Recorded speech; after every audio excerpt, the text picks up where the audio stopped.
सो यार कैसे हो आप लोग। स्वागत है आपका बेन 10 क्लासिक सीजन 2 एपिसोड 2 की एक्सप्लेनेशन वीडियो में।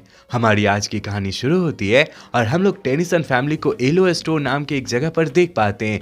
यह ऐसी जगह होती है फ्रेंड्स जो नेचर से भरी पड़ी होती है और यहाँ का नज़ारा देखने लायक होता है। ये तीनों आपस में बात कर रहे होते हैं कि तभी ग्रैंडपा की नज़र कुछ ईटिंग वर्म पर पड़ती है।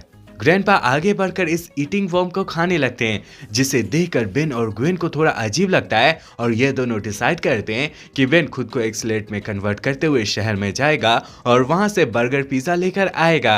ग्रैंडपा इन दोनों को ईटिंग वर्म खाने को कहें इससे पहले ये दोनों मिलकर ओमनिट्रिक में छेड़छाड़ करना शुरू कर देते हैं कि तभी यहाँ पर एक तीखी रोशनी निकलती है और बेन अचानक से एक अजीब तरह के एलियन में चेंज हो जाता है जो देखने में कुछ इस तरह का होता है और आगे इसे हम लोग कैनन वोल्ट के नाम से जानेंगे। चूंकि बेन इस बार एक नए एलियन में ट्रांसफॉर्म हुआ था, इसीलिए कैनन वोल्ट बना बेन अपनी शक्तियों का अंदाजा लगाने लगता है कि आखिर कैनन वोल्ट क्या कर सकता है। पहले तो वह अपनी मुंह से आग फेंकने की कोशिश करता है या फिर हाथ से लेजर निकालने की कोशिश करता है, पर कुछ भी नहीं होता। यहाँ पर ये तीनों कैनन वोल्ट की शक्तियों के बारे में बात कर रहे होते हैं कि तभी हम लोग एक मेटियोर को देख पाते हैं जो पृथ्वी की तरफ आ रहा होता है और यहीं पर आकर गिर जाता है। इस चीज को देखकर कैनन वोल्ट बना बेन लुढ़कता हुआ इस बड़े से मेटियोर के पास पहुंचता है, जिसके पीछे पीछे बाद में ग्रैंडपा और ग्वेन भी आते हैं। जिसके कुछ क्षण बाद इस मेटियोर में अपने आप एक दरार पड़ना शुरू हो जाता है और फिर इसके अंदर से एक बहुत बड़ा एलियन बाहर निकलता है और फिर जमीन पर कुछ दूर जाकर बैठ जाता है। आगे हमारी नजर आसमान में एक स्पेसशिप पड़ती है जिसके अंदर से 3 एलियन कुछ उड़ती हुई कश्तरी पर आते हैं और इन तीनों से बात करना शुरू कर देते हैं।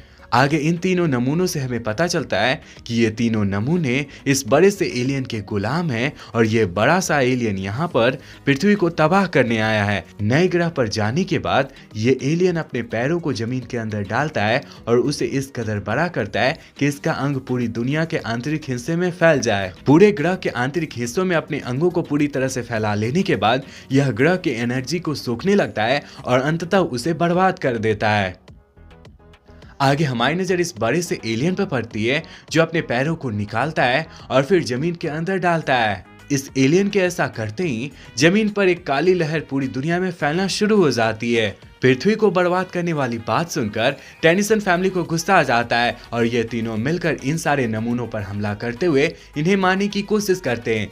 कैनन वोल्ट बना बेन खुद को लुढ़कता हुआ इन तीनों नमूनों से लड़ने की कोशिश करता है, पर ये नमूने एक बड़े से डंडे से कैनन वोल्ट को मार देते हैं, जिस वजह से कैनन वोल्ट एक बॉल की तरह लुढ़कता हुआ जंगल में चला जाता है। जब बेन लुढ़कते हुए शांत पड़ता है तो इसके ओमनिट्री की बैटरी खत्म हो गई होती है और यह इंसान में चेंज हो जाता है। इसी क्रम में हम लोग जंगल के पेड़ पौधों को देख पाते हैं जो एलियन के जहर की वजह से काले पड़ने लगते हैं। इस चीज को देखकर टेनिसन फैमिली को काफी गुस्सा आ जाता है और ये तीनों प्लान बनाते हैं कि ये तीनों मिलकर उन सारे एलियन का सफाया करेंगे। ये तीनों बड़े से एलियन की तरफ आगे बढ़ रहे होते हैं कि तभी एलियन के जहर से जंगल की सारी जड़ें म्यूटेट होकर एक स्टंग में कन्वर्ट हो जाती है और इन तीनों पर हमला करते हुए इन्हें खाने की कोशिश करती है। यहाँ पर बेन जैसे तैसे करके इन सारे स्टंग से खुद को बचाता है और खुद को स्टिंग फ्लाई में कन्वर्ट करता हुआ ग्रैंडपा और ग्वेन को लेता हुआ यहाँ से उड़ पड़ता है। सामने से टेनिसन फैमिली को आता हुआ देखकर ये तीनों एलियन के नमूने इन तीनों पर हमला करने लगते हैं,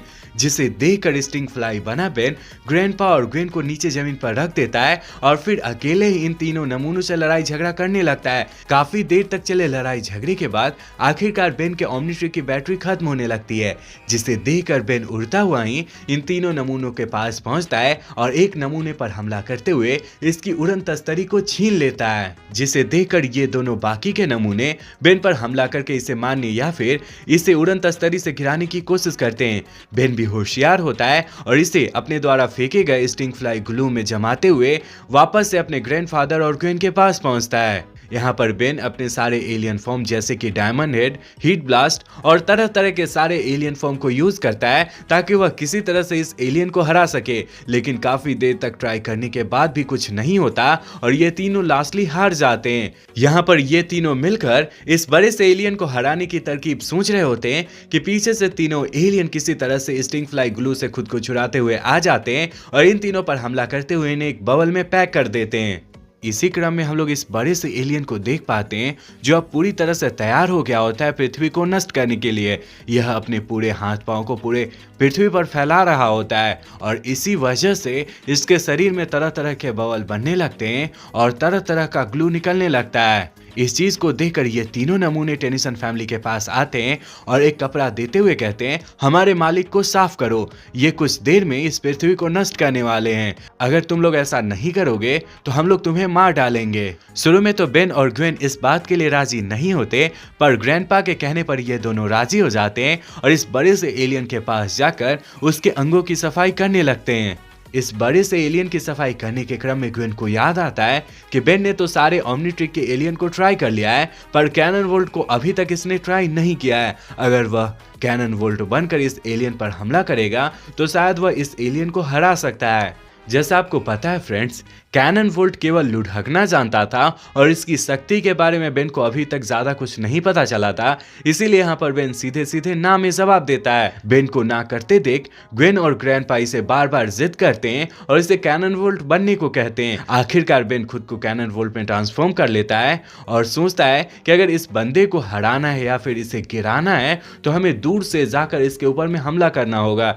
इस बात को सोचने के बाद बेन लुढ़कता हुआ ऊंचाई पर पहुंचता है और फिर वहां से रफ्तार के साथ इस एलियन की तरफ लुढ़कना शुरू कर देता है।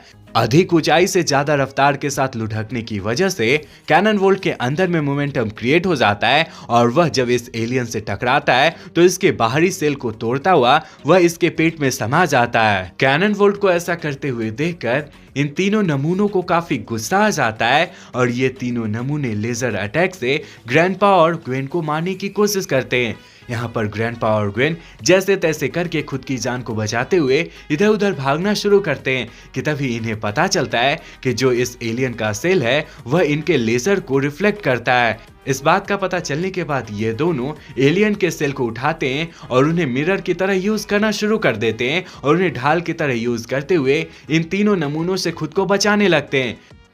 उधर दूसरी तरफ हम लोग कैनन वोल्ट बने बेन को देख पाते हैं जो बड़े से एलियन के पेट में जाकर उसके सारे आंतरिक पुर्जों को तोड़ना शुरू कर देता है, जिस वजह से इस एलियन की तबीयत खराब होने लगती है और यह खुद को जेली में कन्वर्ट करते हुए खुद को बचाने की कोशिश करता है। पर कैनन वोल्ट के अंदर रहने की वजह से यह बड़ा एलियन ज्यादा कुछ नहीं कर पाता और आखिरकार कैनन वोल्ट के प्रहार से वह मर जाता है। इस बड़े से एलियन के मर जाने के बाद पृथ्वी पर वापस से चीजें नॉर्मल होने लगती है, यानी पहले की तरह हो जाती है। वहीं दूसरी तरफ हम लोग इन तीन नमूनों को देख पाते हैं जो अपने मालिक के हार जाने या फिर उसके मर जाने के बाद कैनन वोल्ट यानी बेन को अपना अगला मालिक मानने लगते हैं और उसकी गुलामी करने को तैयार हो जाते हैं। क्योंकि इन तीनों नमूनों ने अभी अभी पार्टी चेंज की थी, इसीलिए ग्वेन इन तीनों पर गुस्सा होती है और इन तीनों को यहाँ से भाग जाने को कहती है। और इसी के साथ यह एपिसोड यहीं पर खत्म हो जाता है। फ्रेंड्स, इसके आगे की कहानी इसके अगले एपिसोड में दिखाई गई है। मैं चाहता हूं कि आप कमेंट में नेक्स्ट टाइप करो ताकि मुझे अगला वीडियो बनाने की मोटिवेशन मिल सके। अगर आपको यह वीडियो अच्छा लगा है तो इस वीडियो को लाइक करके हमारे चैनल को ऑल बेल नोटिफिकेशन के साथ सब्सक्राइब कर लेना।